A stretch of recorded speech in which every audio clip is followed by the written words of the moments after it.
Guys, nandito ako sa Grand Pansit Kabagan. Ang address po nito ay 937 Blumentritt Road, Sampaloc, Maynila. Nagsasarapan mga pagkaing norte dito. Meron tayong Pansit Kabagan Overload, 168 pesos lang po yan.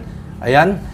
Meron naman tayo dito Pansit Batil Patong, 168 pesos. Yung mga overload nila dito ng mga Pansit Kabagan, Pansit Batil Patong, 168 pesos lang. At meron silang bago rito. Ito, tuwalya kare-kare. It comes with iced tea, merong rice, syempre may bagoong, 238 pesos lang. Set meal siya. Ganon din sa kanilang crispy kare-kare. Yun yung bago nila ngayon.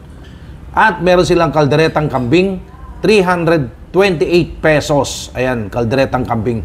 Sabi ko sa inyo, ang daming masarap dito eh. Tikman natin to kasi syempre, Grand Pansit Kabagan, nandito tayo. Ito na, tikiman time. Tikman natin tong kanilang overload Pansit Kabagan, 168 pesos. Ayan o, tikiman time.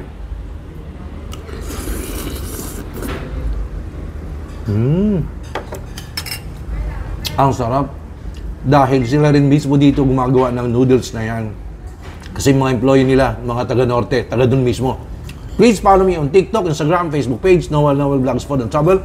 And of course, sa kabuuan ng video na ito, panoorin sa YouTube channel. Ito yung Facebook page ng Grand Pansit Kabagan.